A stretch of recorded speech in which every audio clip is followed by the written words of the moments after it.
All right. Rotary model. Service above self. And now we will all stand, put our hand over our hearts, and join Jackie in the Pledge of Allegiance to the flag. I pledge allegiance to the flag of the United States of America, and to the republic for which it stands, one nation, indivisible, under God. Just I totally messed up. You did. I forgot about God. Okay, we know you're in a fog. I've been pre-announced. So now we will have a moment's silence.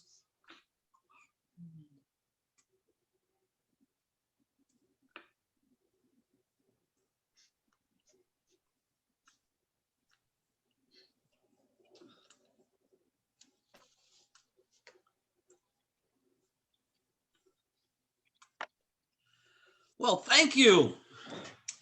And this is indeed a great day. We've got a lot to be thankful for. I'm delighted, and I'm going to put my money where my mouth is later, but I'm delighted that Kelvin Jones finally called me. I called him 57 times. The poor guy had a very severe stroke, but he's coming back. Kelvin Jones. Wow. If you don't know Kelvin, I can understand it. Kelvin has only shown up for one meeting since he joined Rotary. But you know, he's a very busy guy. He's the chaplain for David Dowdy for our county police force. He has a church down in Capeville, and pastors have the weight of the world on them. Everybody, Pastor, help me with this. Pastor, I'm sick. Pastor, I'm low on money. And Calvin is very responsive to the extent that he damn near killed himself. So I lectured him about taking care of himself first if he's going to take care of others. And I told him that Rotary has been thinking about him, and I'm happy that he sounded great. He's got a ways to go on rehab, but I think he'll clean up his act and start eating right and exercising so he can be around with us. So that's the update on Kelvin. I've been a little worried about. Service projects are really beginning to pick up.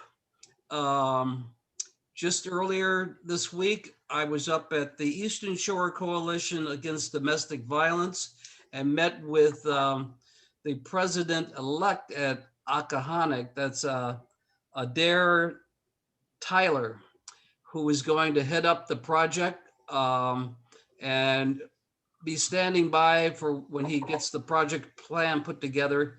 He's going to need some strong backs to help him get that playground back in shape. And Tina, would you want to add anything since this is your thing? Tina, you went away. Wow. Well, okay.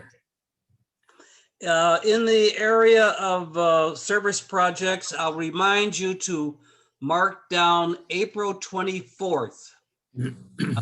Dennis and Bob Church. Bob, you there? Have I'm here. yeah. So tell me if I'm wrong, but you guys have arranged for the 24th of April to clean the highway, right? Correct. Okay. So I said last week, and I didn't do a darn thing about it. We've got to arrange a way of collecting the names of people who will sign up. Why don't we just try right now? Who's going to be able to work on the 24th? Raise your hand. Okay. And then we'll have you on record because we're recording. So far we've got 4 or 5 people. Thank you, John. Thank you, Chuck. Stanley's there. Bill's there. And I've got to get to the Broadwater people. So that project's going real good. Our super project, the district grant, is on the way. The Exmoor and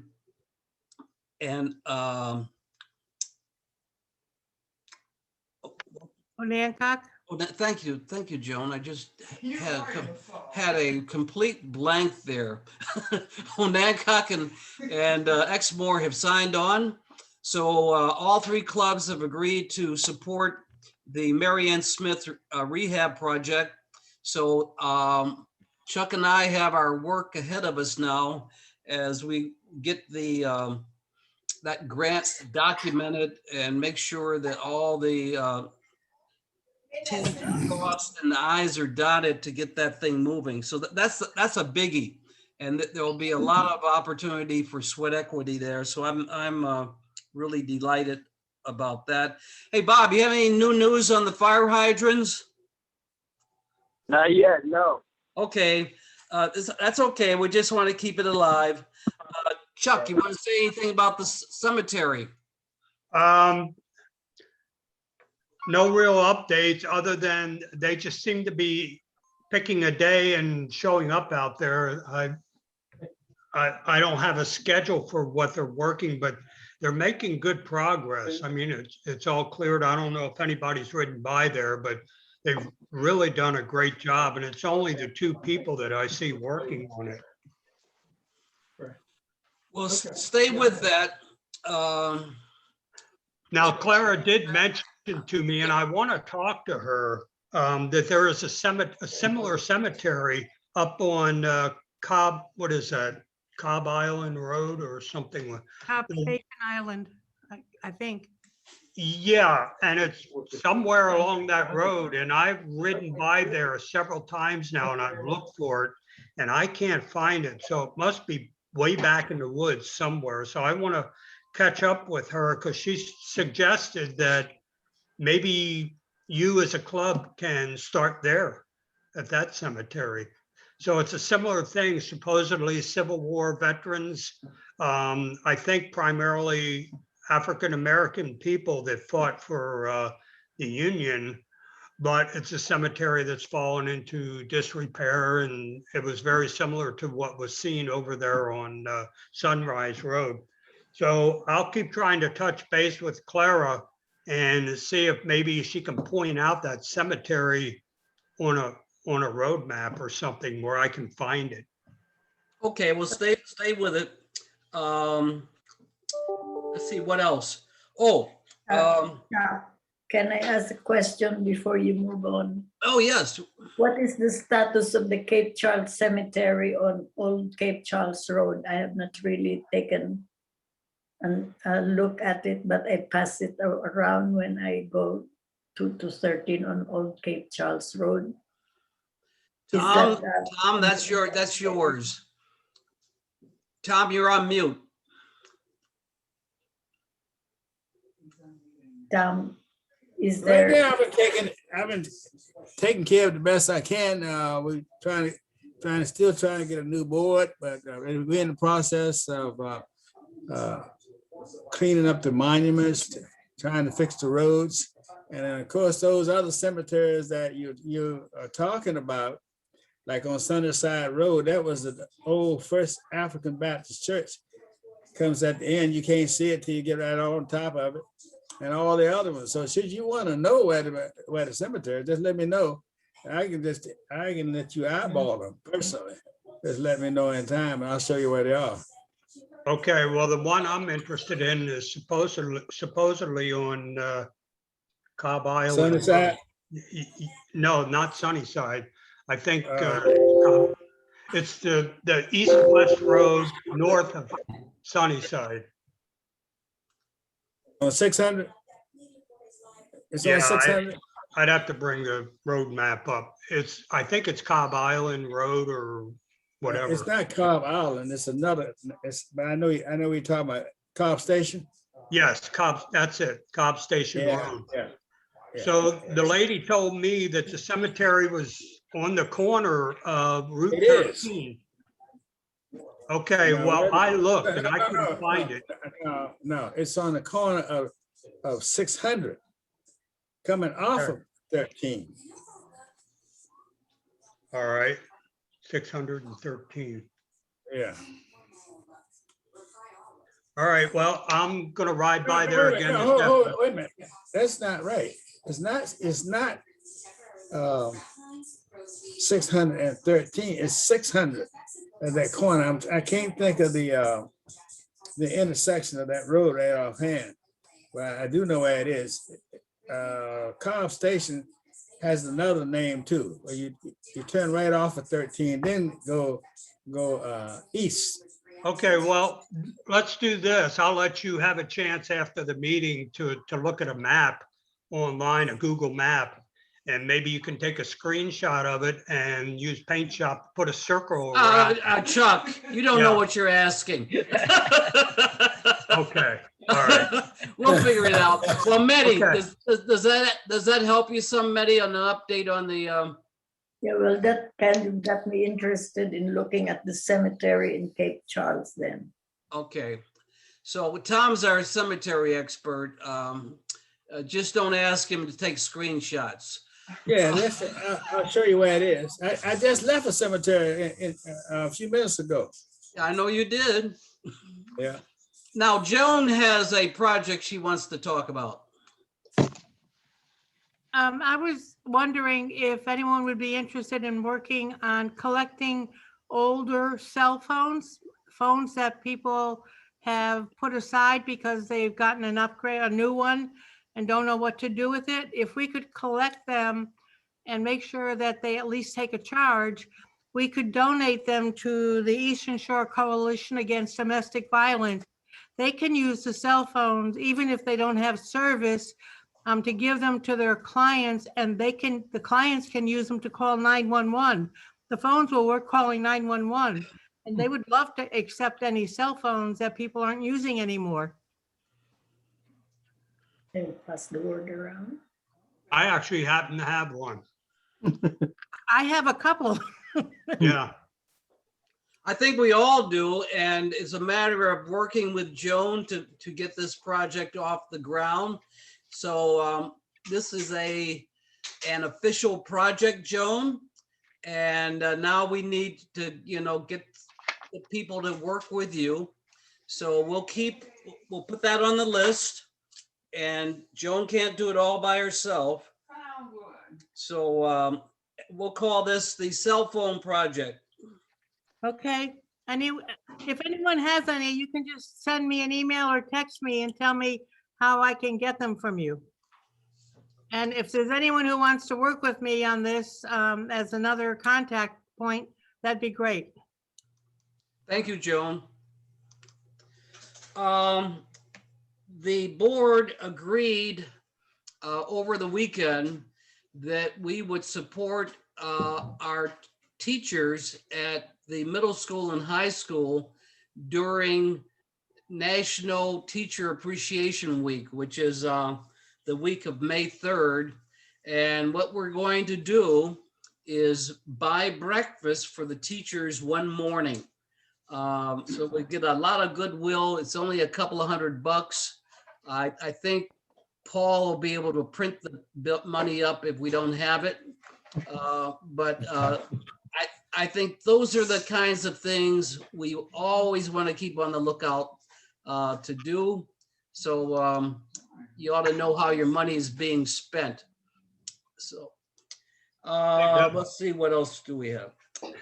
hey, Bill, Yes.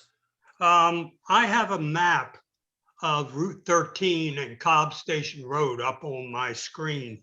Is it possible for you to give me a screen share and I can point? Only if at the end of the meeting, if we have the time. All right, all right. Okay. So that's an important thing to do, but we've got a long list of agenda items here. Because I have to make my plea again for what kind of chairman? The awards. Awards, Mehdi. Mehdi is the only one who listens up. We're looking for please, please. I'm gonna be a failure and I'm running out of time. June 30th will be here before we know it, and we won't have an awards chair.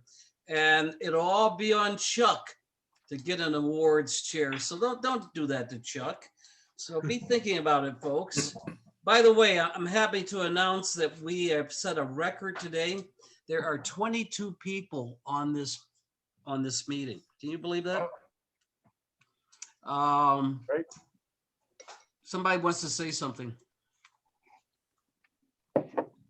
That's me. I forgot to mute part. Nothing. Hey, John, you always have good things to say, especially those $50 happy dollars. Wow. Paul Stram would be very upset with me if I didn't remind you that what day is Giving Tuesday? Paul Stram or Bill Stram? Bill Stram. Bill Stram. Must have been looking at Florida Paul. fog. That fog is not cleared out. Bill Stram wants to remind you that April what is Giving Tuesday? April 6th. And by the April way, 6th. this wasn't conveyed and I wasn't aware of it, but the minimum amount to be contributed that day is $100. So it's $100 to $500. So That's interesting. Yep. In order to get the match, right? yes, I think that's kind of dumb of them. well, that came out from Chuck. So Not me. not that Chuck. The other Chuck. Chuck Aaron. Because Chuck will take anything. Chuck will take 50 cents. No, I meant, man, no, it was Stephen. Yeah, Stephen Beer. Okay.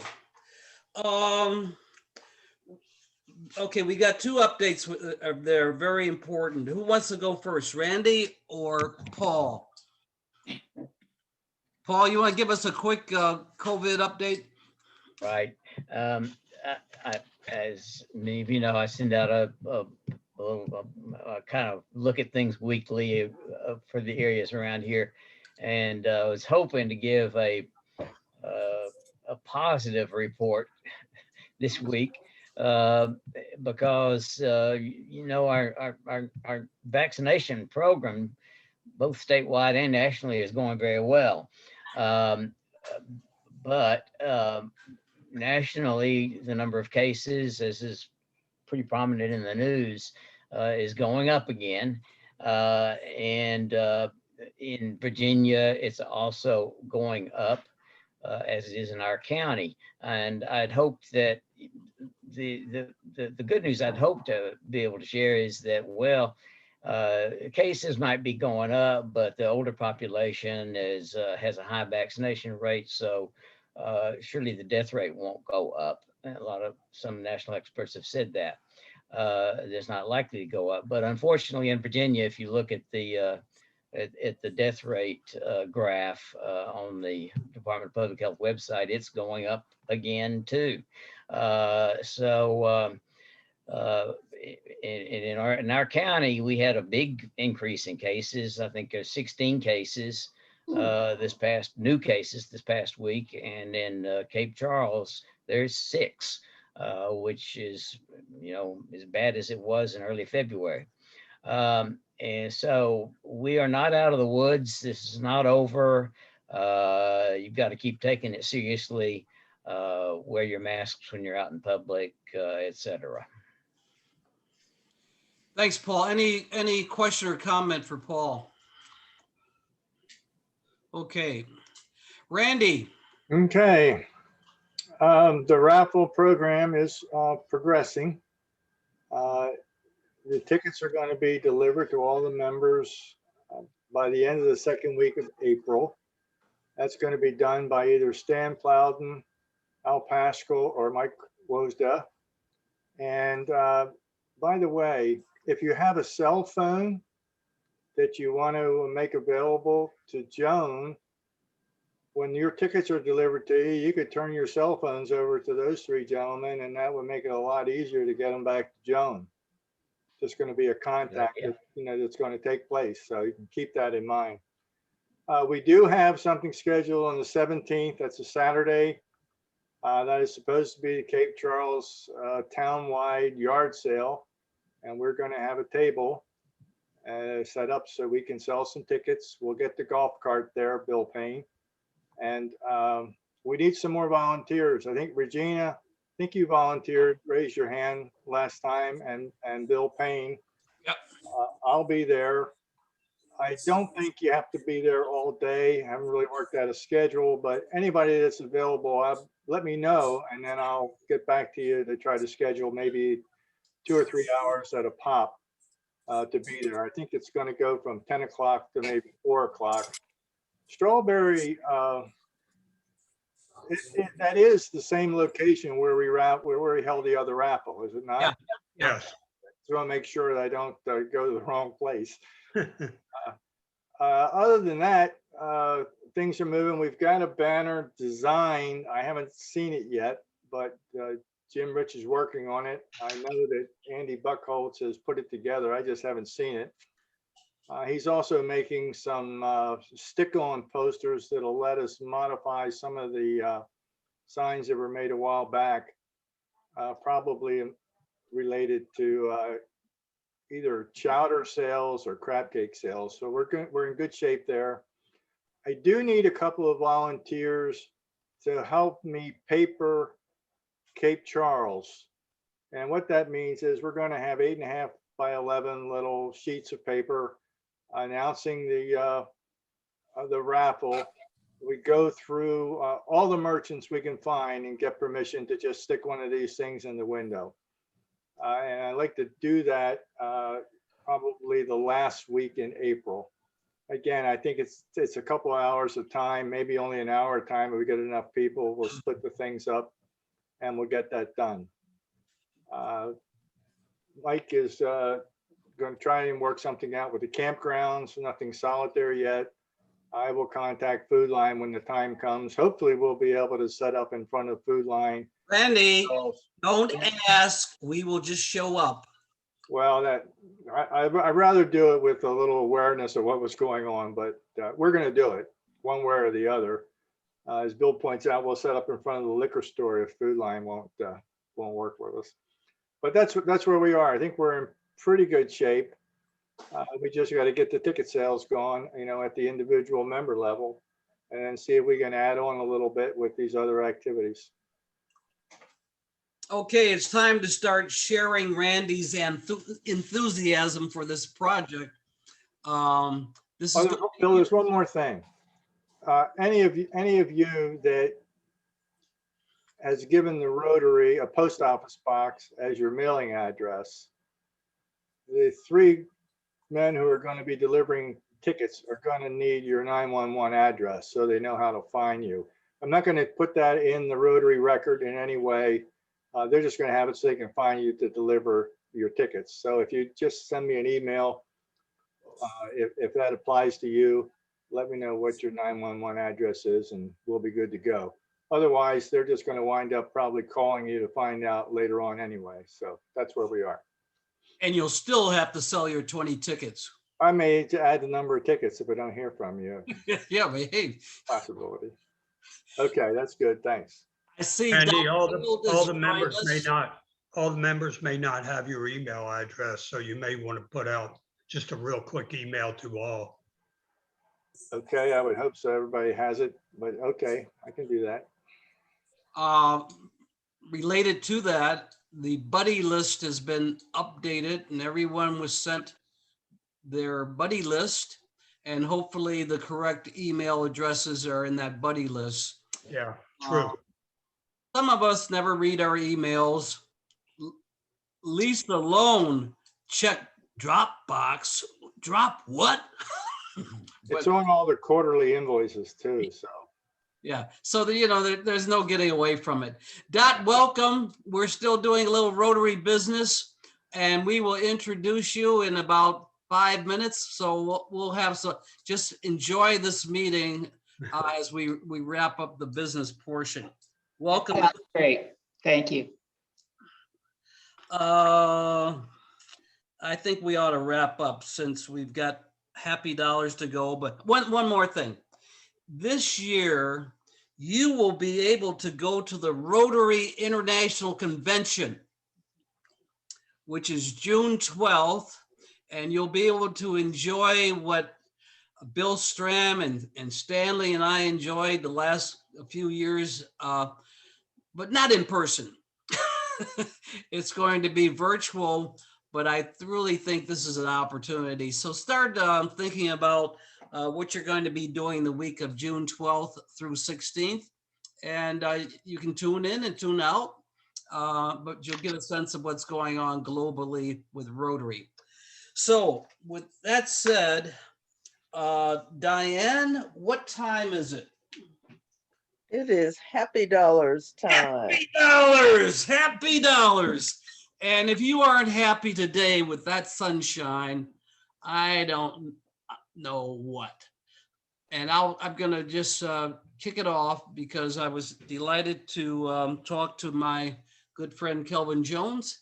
He's alive and well, and I'm so happy for him that I'm going to contribute $5 to the Happy Dollar Fund.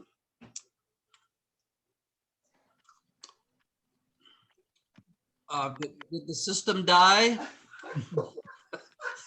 Jackie, it's not funny. You know, okay, Jackie's gonna do a happy dollar. I'm happy to give $5 on general principle. Oh, general principle. Okay. He was a good general. Sounds like a major contribution. Oh, Chuck. We can always depend on, I think it was a lieutenant colonel contribution. I think Chuck just made a contribution. Okay, but if this isn't a, oh, Medi, there you go, Medi. You're on mute, Maddie. Medi, you're on mute. I think Medi said $500. Medi, you're on mute. Yeah, I just realized that. Well, I'm just gonna go back to the usual happy dollar. $1 from Medi. What's it for? $1 just because it is spring and it's a beautiful day. That's the spirit. I think we ought to get back to the, no offense, John Burtis, but I think we ought to get back to the $1 level so we can all express ourselves. Okay. Bill Murphy has $1. Well, up until that, I was going to say I had 5 happy dollars. That's okay. Five's good. Now I've got 5 happy dollars. We just got back last night from a nice 4-day visit with my son and daughter-in-law and granddaughter up in Clifton, Virginia, in Northern Virginia. And first time we'd been up there in over a year, and really only the first time we'd seen them together all in person in a year. So it was a good time, and I had a great weekend. Thank you, Bill.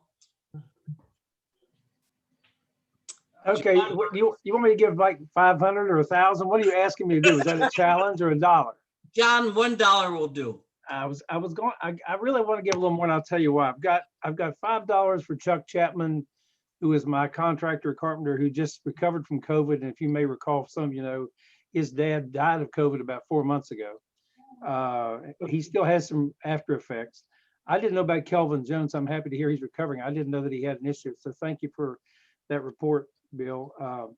We're all vaccinated now. We're going to West Virginia this weekend where many people are vaccinated, and all of Sela's family is, and we're going to stay close to all of them. So we're happy to be able to do that. And then Mary, I haven't had a chance to personally congratulate you, but welcome and thank you for what you accomplished, and $10 for that. So that's 25, which is 25 more than you authorized, Bill, or 24 more than you authorized, but I'll just put it in there anyway. So, thank you. Bill, I'll finish up on that. I'm leaving this Friday for Chicago to visit my new great-granddaughter. She's 3 months old, and I haven't been able to meet with her because of the whole COVID thing, but I'm all vaccinated. The one thing I didn't realize, I got an email from the airline saying I have to be tested within 2 days of arriving in Chicago, or else I have to quarantine for 14 days. But then I went in and read the city ordinance of Chicago, and it says if you've been vaccinated, you don't need to take a test.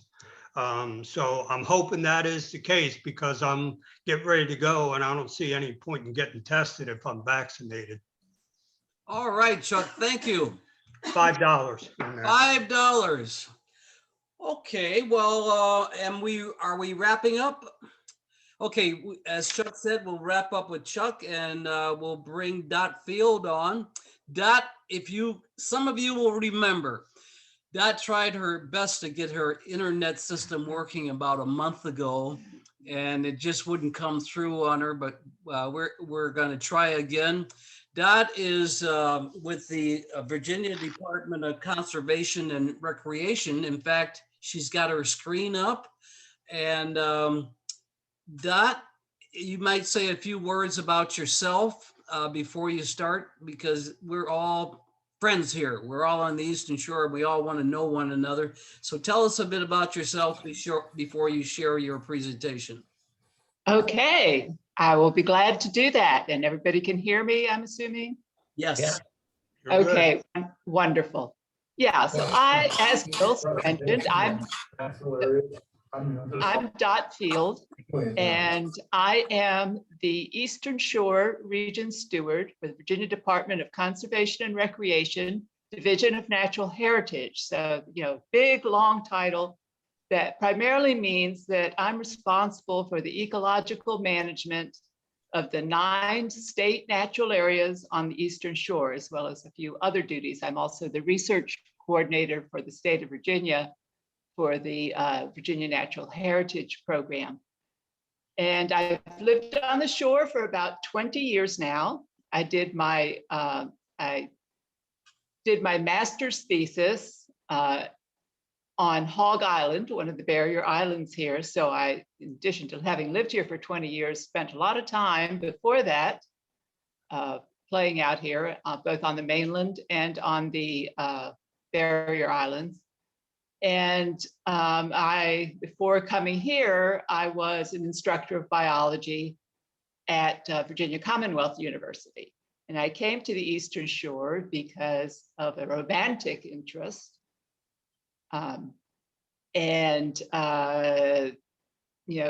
was in Richmond, he was on the Eastern Shore. We, ferried back and forth every weekend. That gets old. And then finally, an opportunity to actually work on the shore opened up. And that's how I ended up on the Eastern Shore on a permanent basis. We've since married. And now 20 years later, come June 1st, I'm going to retire.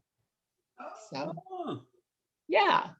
So it's been a fun ride. I've done a lot of interesting things, and I will tell you about some of those things in the presentation today, as well as tell you a little bit more about the Virginia Natural Heritage Program. And I understood that what you really wanted to know about, and I will try to concentrate on that, is the Cape Charles Natural Area Preserve and the Pickett's Harbor Natural Area Preserve is what my understanding is. And I'm open to questions, comments, whatever. I enjoy doing presentations and I enjoy having an audience. I'm an educator at heart and a biologist on top of that. So, I like to be on the stage talking. So please feel free to ask questions and make comments and animate me and get me to make it a much more fun presentation. So if that's all you need, Bill, I'd be glad to get started. That's great. Go. Okay, and you can see my screen this time, correct? Yes. Okay, so what I'm going to do, I have a little mini tour of the Eastern Shore as far as the natural area preserves on the shore. I'm going to start off by telling you about the Virginia Natural Heritage Program. It's a state program. It's fairly not well known. So we'll start with that, and I'll tell you about what we do and where we do it, and a little bit about how we do it, and then go on from there, going over kind of the preserves that we have here on the Eastern Shore and ending up with a little more in-depth on Cape Charles and Pickett's Harbor reserve. So let me change my slide here and let's hope it all works the way it's supposed to. Yes, look at that. How wonderful is that? Okay, so the Virginia Natural Heritage Program is under the auspices of the Virginia Department of Conservation and Recreation. And the mission that you see here of the agency, the state agency, DCR as we call it, overall is to provide opportunities to enjoy, protect, and restore Virginia's natural and cultural treasures. So we're talking about conservation as well as recreation, as well as protection of cultural sites and natural communities that exist in Virginia. And the program started in 1986 is when this program, particularly the Virginia Natural Heritage Program, started. It is part of what's called the Natural Resource Secretariat in Virginia. So the Department of Conservation, which includes Virginia State Parks, that's one of our sister divisions to Natural Heritage, Virginia Natural Heritage Program, Soil and Water Conservation Program, Recreation Planning Program, Dam Safety and Floodplain Management Program. And you don't see a lot of that on the shore, but they do show up occasionally. And then the Land Conservation Program. And the other agencies, state agencies in the Natural Resource Secretariat are the Virginia Marine Resources Commission, Department of Environmental Quality, the Department of Game and Inland Fisheries, which has actually just recently changed their names between the last time I between the time I put this presentation together and today. It is now called the Department of Wildlife Resources, and I'll have to change that on my slide. The Department of Historic Resources, which kind of is primarily archaeological sites, and then and cultural sites, and then the Virginia Museum of Natural History, which is located in Martinsburg, Virginia, or Martinsville, not Martinsburg. So this is the Natural Resource Secretariat. A lot of you may be from places where they say DNR, what's Department of Natural Resources takes care of all of this stuff. Well, in Virginia, it's not that simple. In Virginia, we have all these different departments that kind of form this secretariat, and we all overlap in some way, but we all have specific things that we do as well. And it can be very, very confusing to the average person, unfortunately, when they try to figure out who they need to talk to, because again, it's overlapping and it's not clear lines between who does this and who does that for most cases. But we do all work together for the state of the Commonwealth of Virginia. So the mission of the Natural Heritage Program in particular, aside from the DCR overall mission, is to conserve Virginia's biodiversity. Huge, huge thing to do. But that's our core mission. We are, saving the special places and special species that are unique to Virginia. And we do that through inventory, which means we wander about the state trying to find out what's out there. So we have ecologists and botanists and zoologists that spend their time wandering throughout the state. Protection, which is essentially land protection to or other ways to protect the habitat of some of these species, or to protect the wonderful natural communities that are unique to Virginia. And stewardship, which is kind of where I come in, which is taking care of these places. So the program, its claim to fame is it's really the first comprehensive attempt to identify the most significant natural areas in the Commonwealth. So when I say natural areas, I mean areas that have an intact ecosystem. Natural areas are defined by the vegetation types that are found in them. And there are communities that are unique and exemplify Virginia. It's something that's unique to Virginia. It's not been tampered with. It's a special place. And if, nobody was in Virginia, this is the type of area that, this is what let's say the Eastern Shore would have looked like a long time ago, okay? So our mission was initially to go out and find these areas and find out what's in them, study them, what makes them work, what lives, why are they so special? Why do they occur? And as I said before, we do this by conducting inventories. These are one of our zoologists and one of our botanists who are out and about, braving all kinds of conditions to find these things out. And we do this on public and private land. Now, if we are on private land, please know that we do not access private land without owner permission. If we think that there is something on your property that we might want to look for, or that, we look at an aerial and we say, oh, wow, that looks like that might be some place that, has a particular species living in it because of the vegetation cover or whatever, we will always, and I say this so hardly, always call you up and say, babe, this is what we want to do. This is what we're looking for. Would it be all right to access your property? And, where can we do that? And whatever other permissions that we need from you. We never, never, never access private property. If you find one of us wandering around your property and we didn't ask permission, it generally means we're lost. So, be kind to us. We will apologize and we will check our GPS again, make sure we're where we're supposed to be. Okay. But you never know, maybe we'll find something really cool on your property.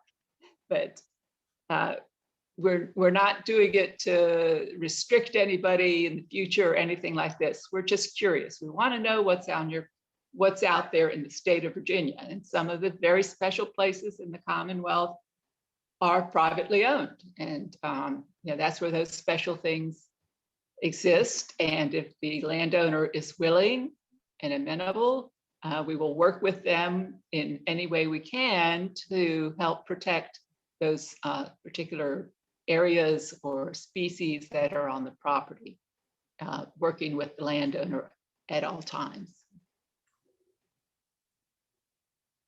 Once we've gathered all this data, this is what we have, it gets fed into this huge computer system, basically, or information management system, and analyzed and mapped so that down the road, we can either change it if we find more of something. For example, there was a rare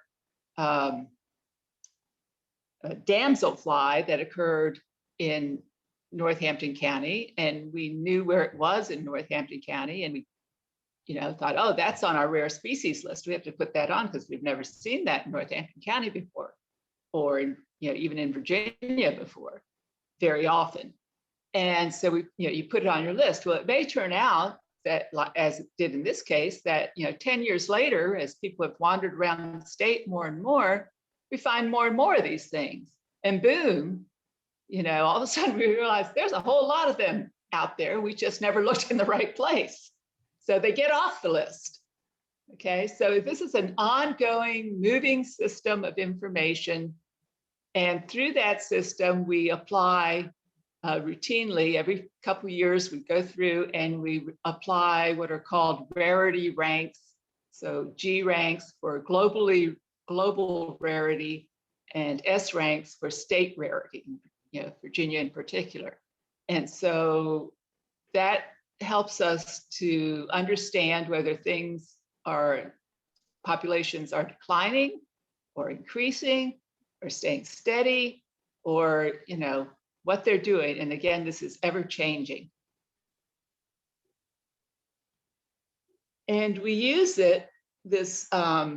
and this is pretty much what I just said, but so we use this information to provide it to other state agencies, federal agencies, local governments in the planning process, private citizens in both planning process and, wanting to know if they have something special on their land or, anyway, so the information is out there for folks to can't always access it yourself, but you can ask us if we provide information as requested. And we've also put together, statewide initiatives for the state government to use and for private citizens to use, or at localities, such as the reference for land conservation, which is the protected lands, our land assessment, so that people can go to one place and find out the information that they're seeking. Information is also used in our environmental review section. So when you have a wetlands permit or something like that, or some other permit that want to develop a certain area, we are not a regulatory program. In other words, we have no authority to tell you, you can't do this because such and such occurs there. So we have no regulatory authority whatsoever, but we are asked by other agencies that do have regulatory authority whether there are what are called natural heritage resources on a particular piece of property. So in your example, Cape Charles, you guys are all familiar with the northeastern beach tiger beetle, my favorite little creature, right? The northeastern beach tiger beetle that lives on the beaches. So we know where all those tiger beetles are. Dot Field, me, I'm the official tiger beetle counter. I even know how many are out there. So if you want, if somebody wants to do a shoreline project that's going to affect tiger beetles, you put in your wetlands board application or your primary dune application or whatever, you have to put in. And we're not regulatory, so we can't tell you can't do anything, but all the regulatory agencies will contact us and say, you guys see anything out here that we should be somewhat concerned about? And we'll say, yeah, that's tiger beetle habitat. That's about all we can say. That's just up to them to decide how and why and what to do to mitigate around that occurrence. But we provide that type of information to these regulatory agencies.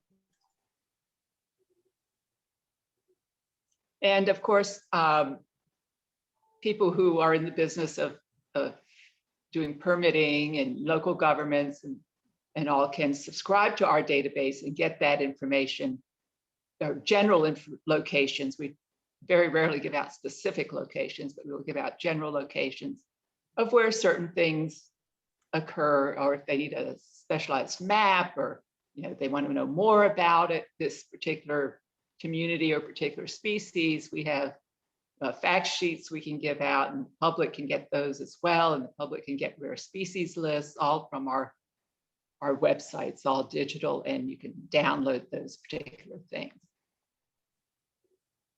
Protection is the protection essentially of habitat. We look at it as protecting habitat for whatever's rare species in Virginia that we're talking about. And we're really interested in, we like to know everything that's in Virginia, but we are particularly interested in the rare species. And so we do have a protection division that works with land acquisitions, like acquiring land that is special. Conservation easements is another option we work with. If the landowner does not want to sell the property, and we always have to buy from a willing seller. Anything we buy has to come from a willing seller, and it has to be fair market appraised value. So we can't pay a bunch of money. We have to pay what's appraised, and we have to have a willing seller. But some people don't want to do that. They want to keep their property. So we offer conservation easements, which is essentially a tax break. We have management agreements where, okay, you keep the property, but we will be responsible for the management of this particular part of it that is special. And so we advise you on what to do, or sometimes we actually do the management. Someplace you can also, put the property on a Virginia Registry of Natural Areas, which essentially says this is a very special place. Or if you want to get the strongest protection, what we like to do, if someplace is very special, is put on what's called a deed of dedication. Now, a deed of dedication is very, very important and very strong, essentially super duper conservation easement. Okay, a deed of dedication by the state, and this is written into statutory law, is a dedication that preserves that space in perpetuity. Very restrictive. You aren't going to build a house there. You aren't going to set aside some of it to do something else. It's protecting the land, and it's doing it in perpetuity. There's no time limit.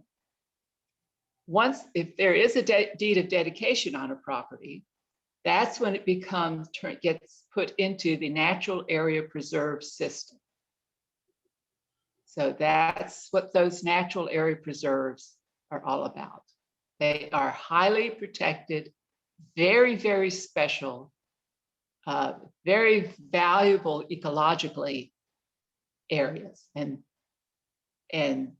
that are just unique and special places in Virginia. So having said that, I also need to say that because of that, because deed of dedication is how we protect, is our strongest protection method, the areas that we protect have to be very special for us to do this. In other words, we aren't going to buy land just for the sake of buying land, just for the sake of saying, oh, we can add acreage. That is not at all what we're interested in. We are interested in very, very, very special places. So anything that's a natural area preserve is extraordinarily special and unique. We do not buy land just to have the acreage preserved. And we turn places down because, this is better used somewhere else. We understand the balance between economics and having natural spaces, and the fact that, there needs to be economic drivers as well. And sometimes, all kinds of factors factor in, obviously monies, funding, how do we buy this place? What is the best way to deal with it? There are lots of questions, but just know that these places are everything that's dedicated has to have a specific reason it's dedicated. It has to be very, very special and unique. So again, it's not just somebody that wants to, turn something into a natural area preserve. It doesn't work that way. Hey, Dot, yes. Can you give us an example that we all might be familiar with of where a deed of dedication has been administered? Certainly. So any of the natural area preserves, every one of the natural area preserves on the Eastern Shore. So Cape Charles Natural Area Preserve, right? There by the Sustainable Technologies, Mills Sustainable Technologies Park. Savage Neck Dunes, anything that has natural area preserve after it. Savage Neck Dunes Natural Area Preserve, Pickett's Harbor Natural Area Preserve. I will go into all of the preserves in just a minute and let you know where they are. Okay. Sorry. Yeah. So that's a great question. Yeah, there are, like I said, 9 of these. There are a lot of special areas on the Eastern Shore. There are 9 that we have dedicated. as natural area preserves, because the others are, again, either we don't have a willing seller, or we don't have funding that we'd like to have. It's a huge process to make it happen. So once we have these areas, though, once we identify them and the area is dedicated, and I will tell you that sometimes if these areas are owned by the state, we buy it. And again, sometimes it's not. Sometimes they're privately held, but they're still dedicated natural area preserves. And that's when the deed of dedication actually becomes more of a conservation easement for the landowner. So natural area stewardship is where I fit into the picture. This is where I take care of these places. I'm responsible for the ecological management, and and that's one part of my job in keeping out invasive species, doing inventories to see what's to make sure see what's there, finding new species, counting, monitoring, and updating how population size is, doing the science part of it, as well as for those preserves that are public access preserves, making sure that the parking lot is maintained and the trails are maintained, that sort of thing. I have someone that works with me whose primary role is that. But I do the ecological end of it, and the outreach to the community and the different aspects that are involved in being a steward of these areas, taking care of them. So again, kind of manage the land, as I just said, protect, enhance the resources. I do biological monitoring research, and part of my role is to provide technical assistance. So if somebody has a question about, I get a phone call and somebody says, I found this plant on my land and I want to know what it is. And, they show me a picture. Okay. And I will, say, okay, this is what that is. And because sometimes people are afraid that it's some sort of invasive species because they've never seen it before, and all of a sudden it pops up, and they may have a question about that. They may have a question, and they know they have some things on their land, say Phragmites, for instance. So y'all know Phragmites. They want to know, how do I control this? What do I do about this? I'm the person that answers that question. Okay, so I do that, and I work with landowners and provide assistance as well to local governments and other agency folks across the state that have just ecological questions, biological questions, because that's kind of my background. So the natural heritage, what we call natural heritage resources, which are the special places and species that we have in the state. This is a map of where they all are. And you can see there's quite a few on the Eastern Shore. This is kind of where they are in Virginia overall. Every one of these little dots represents an occurrence of a natural heritage resource. So Virginia is incredibly, incredibly special, incredibly diverse. And one of the reasons for that is because we are right smack dab in the middle of the mid-Atlantic. So the southern species have their northern range here. The northern species have their southern range here, which makes Virginia an incredibly, incredibly diverse state. So be proud of that. It's just a fabulous state for biodiversity. So here's what we found. And, this may be a slight undercount or an overcount, depending on what changed after the last field season.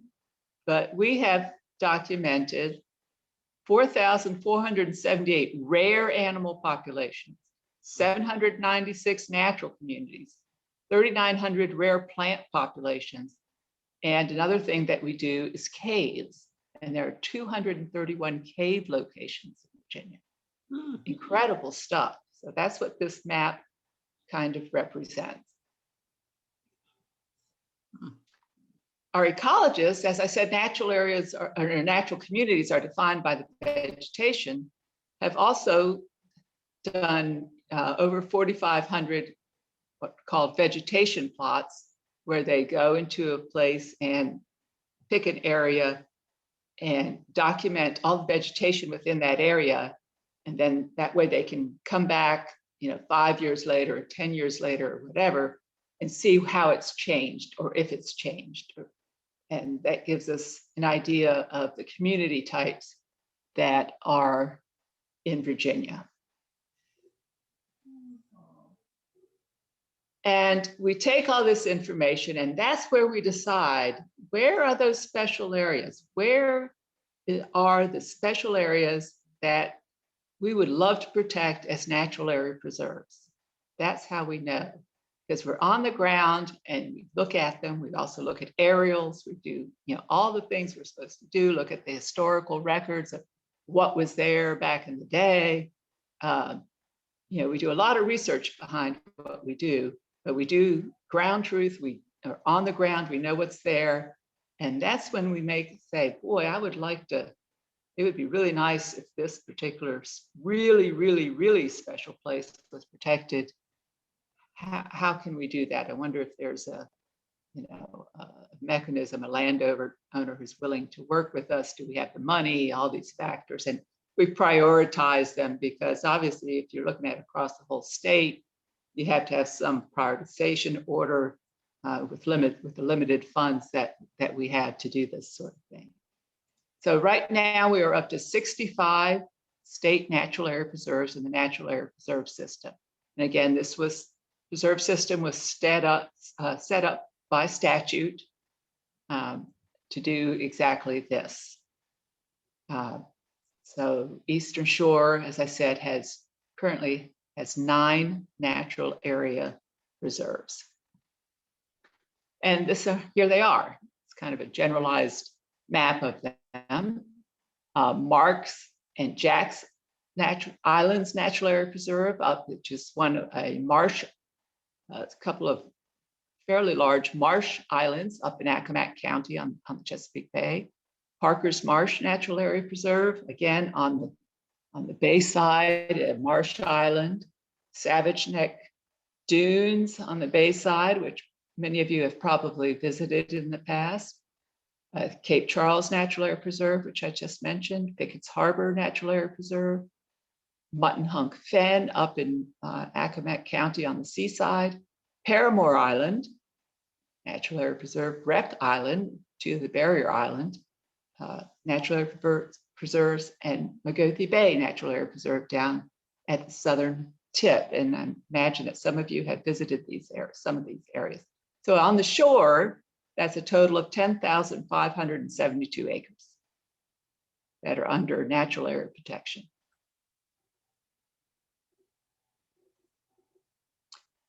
So this Marks and Jack's Natural Area Preserve is actually owned by the Nature Conservancy. So the state of Virginia, the Commonwealth of Virginia, does not own this preserve. It's owned by the Nature Conservancy, which is a private entity, but it does have a Natural Area Preserve designation on it. So I go and visit this. I don't really do a lot of the actual on-the-ground management of this particular preserve because it's not Commonwealth owned. Mutton Hunk Fen Natural Area Preserve, 516 acres of a very, very special place. It actually was dedicated because it has a globally rare community on it called a sea level fen. And this is a freshwater system that is caught between forested slopes. So the fresh water runs down the forested slope in the groundwater area. And then on the other side, it's surrounded completely by salt marsh. But in that very little, and this is about a 1 acre, there are, I think the number is 6 now, 6 rare plants. Because it's that special an area, that little, and there are only, in this too, there historically have been only 4 sea level fens in the state of Virginia, and they're all here on the Eastern Shore. One of them has been compromised at this point. It's no longer around. But so the other 3, of which 2 are protected, one is protected by us. One is up near Wallops Island, and it's actually part of Wallops National Wildlife Refuge, so it's federally protected. And then the 3rd one is still in private hands and under no sort of protection whatsoever at this point. But they're globally, or state rare species things. Parker's, I think that's Parker's Marsh. God, I'm going to have to interrupt you, and this is really hard because there are some questions that are in the chat box already. Okay. and here's the thing, I would want you to come back, but you're retiring. Well, I can come back even if I'm retired. Okay, you know what I'm going to ask is if you, because we're running over our Right. Take some questions. And, okay. And then we're going to plan for you to come back and visit with us, because I'm riveted to my screen here, and I just, I know, some of us work and have to get back to work. Absolutely. So, okay, Mehdi, you have some questions in the chat box. Are you there? Yeah, I am. I'd like to, well, I think you have answered the question about how are you different from the Barrier Island Conservation Program. It seems like the Barrier Island is private, but you do have similar goals in terms of preserving this natural resources. Now, is there any program that we can access, that the public can access if we like to visit these protected areas? Yes, so 4 of the preserves on the Eastern Shore, well, actually they're all open. 4 of them are easy to visit. The others are a little more difficult. The ones that we have what we call public access facilities, in other words, a parking lot and a trail, and that's about all the facilities that we do, are Savage Neck, Cape Charles, Muttonhunk Fen, and Magothi Bay.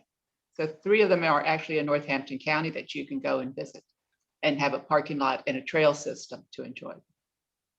The others you have to, obviously on the Barrier Islands, you have to have a boat. There's no docking facilities. Same thing on the Marsh Islands on the Chesapeake Bay. But all of these are accessible to the public? Correct. You don't have any special permission to access them?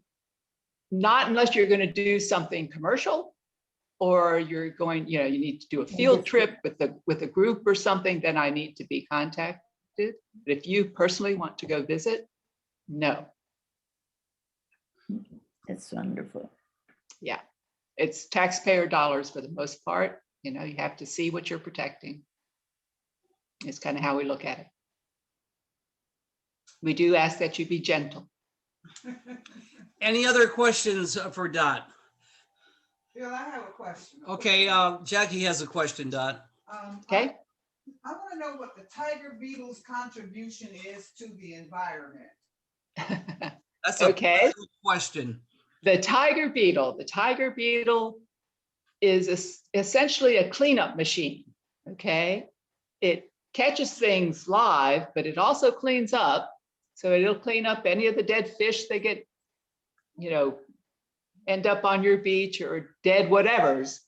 It will, it eats that stuff up and cleans them up. It also shows that you have a healthy beach, because a tiger beetle, in order for a tiger beetle to be happy on a beach, it has to have certain criteria. It has to have it has to be a dynamic beach, which is why it's on these, high energy beaches on the Chesapeake Bay. And remember that the only place these little guys live is on the Eastern Shore and Western Shore Chesapeake Bay beaches, and one very small population in Martha's Vineyard. We don't know what happened to them, but that's it for the planet.